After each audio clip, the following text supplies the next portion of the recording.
Shalom pemirsa CB Indonesia, dimanapun pemirsa sekalian berada. Senang sekali pada kesempatan yang indah kali ini, saya bisa berjumpa lagi bersama dengan pemirsa sekalian untuk membagikan pekabaran firman Tuhan yang terdapat di dalam buku Agama yang Bersinar. Buku ini dituliskan oleh Nyonya Ellen G. White, yaitu salah satu penulis Advent yang dimana ketika selama ia hidup dia itu diberikan ilham langsung oleh Tuhan, sehingga dia bisa menuliskan buku-buku yang bisa kita baca sampai dengan sekarang ini. Dan juga melalui buku ini kita akan disuguhkan suatu cara yang lebih baik yang akan menyingkapkan kepada kita suatu kehidupan yang lebih sederhana dan lebih manis. Kemudian semua pembaca akan penuh dengan kegembiraan dan kesukaan, bersinar, menyinarkan kasihnya dimanapun kita berada. Nah, jadi melalui buku ini kita akan lebih diajari bagaimana ketika dalam kehidupan kita ini, kita itu bisa lebih menghidupkan nilai-nilai dan juga tabiat-tabiat Yesus Kristus. Sehingga dimanapun kita berada, kita itu bisa menjadi terang di lingkungan tersebut. Pada kesempatan kali ini, bacaan yang akan saya bawakan terdapat di dalam halaman 43. Tapi sebelum itu, saya ingin agar saudara sekalian mau untuk mengundang orang-orang di sekitar saudara untuk duduk menonton bersama, sehingga bacaan yang akan saya bawakan sebentar dapat kita semua dengarkan dan kita pahami bersama-sama. Bacaan kita kali ini berjudul Tuhan senang saat saya mencari juru selamat. Saudara juga bisa mengambil Alkitab dan membuka di dalam kitab Mazmur 40 ayat 14. Berkenanlah kiranya Engkau, ya Tuhan, untuk melepaskan aku. Tuhan, segeralah menolong aku. Juru selamat ingin menunjukkan rahmat-Nya dan menanamkan tabiat-Nya pada segenap dunia. Itulah milik yang telah dibelinya, dan Ia rindu hendak membebaskan dan menyucikan manusia. Meskipun setan bekerja hendak menghambat maksud ini, namun dengan perantaraan darah yang dicurahkan bagi dunia, ada kemenangan yang akan diperoleh yang akan membawa kemuliaan kepada Tuhan dan Anak Domba. Kristus tidak akan puas sampai kemenangan sempurna, dan sesudah kesusahan jiwanya, Ia akan melihat terang dan menjadi puas. Tulisan ini diambil dari buku Alfa dan Omega, jilid 6, halaman 485.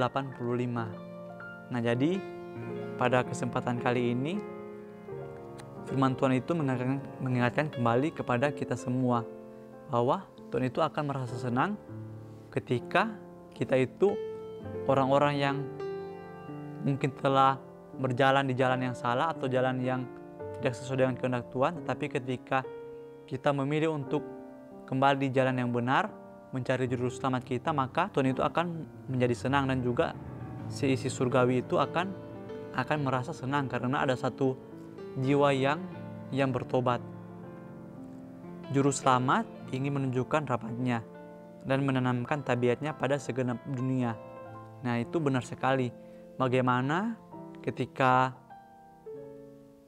rencana penebusan itu dilakukan ketika Yesus Dia datang ke dunia ini, dan Dia itu menjadi seperti kita, menjadi manusia.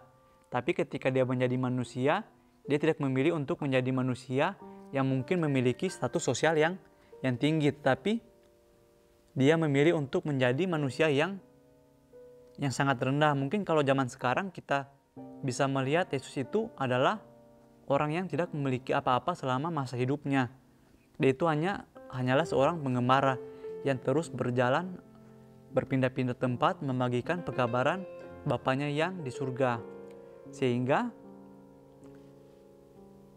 dengan kehidupan yang sederhana tersebut, tapi bagaimana dia itu bisa menjadi orang-orang yang benar, orang-orang yang peka dan membantu orang-orang di sekitarnya. Sehingga meskipun kalau kita lihat secara dunia Yesus itu berkekurangan, tetapi sebenarnya Dia adalah orang yang berkelebihan, karena orang yang benar itu adalah orang yang memberi meskipun untuk dirinya sendiri itu tidaklah cukup atau Mungkin secara bahasa sederhananya, untuk saya itu tidak cukup, tapi bagaimana saya bisa belajar untuk membagikan hal tersebut kepada orang yang lebih membutuhkan di sekitar saya. Dan juga di sini dikatakan bahwa meskipun setan bekerja hendak menghambat maksud ini, namun dengan perantaraan darah yang telah dicurahkan bagi dunia, ada kemenangan yang akan diperoleh yang akan membawa kemuliaan kepada Tuhan dan Anak Domba. Nah, jadi ketika Yesus itu memberikan contoh tabiat yang benar kepada kita, setan itu tidak akan tinggal diam. Setan akan menggunakan berbagai cara agar kita itu tidak mengikuti apa yang Yesus ajarkan. Tapi perlu kita ingat sekali lagi bahwa setan itu tidak bisa memaksakan pikiran kita untuk melakukan kehendaknya. Setan itu hanya membuat pilihan-pilihan di depan mata kita, pilihan-pilihan di kehidupan kita, sehingga ketika kita memilih untuk mengambil pilihan tersebut, mungkin kita merasa bahwa pilihan ini adalah pilihan yang menyenangkan, sehingga ketika kita memilih pilihan tersebut, maka secara otomatis kita itu mengikuti apa yang setan mau.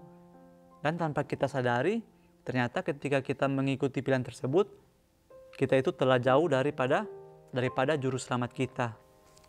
Jiwa yang murung, beranikanlah hatimu, walaupun engkau telah berbuat kejahatan.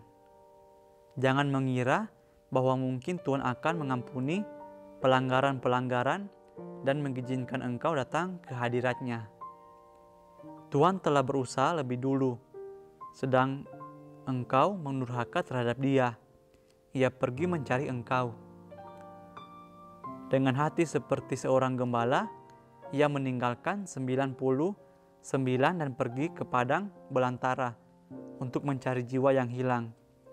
Jiwa yang terluka dan cedera dan sedia untuk binasa akan dirangkul dalam lengan kasih-Nya, dan dengan suka hati membawanya kembali ke dalam kandang keselamatan. Seri Membina jilid 5 halaman 138 sampai 139. Nah, jadi di sini meskipun kita itu telah melakukan kesalahan di dalam kehidupan kita telah melakukan hal-hal yang melawan kehendak Tuhan, sehingga kita itu berpikir, apakah mungkin Tuhan itu masih mau untuk mengampuni kita, manusia yang telah mengetahui kesalahan, tetapi kita tetap memilih untuk melakukan kesalahan tersebut. Tetapi di sini dikatakan bahwa Tuhan telah berusaha lebih dulu. Ketika kita menurhaka terhadap Dia, Ia pergi mencari kita. Nah, jadi meskipun kita berpikir kita ini tidak layak, tetapi sebenarnya Tuhan itu ingin agar kita semua itu menjadi selamat.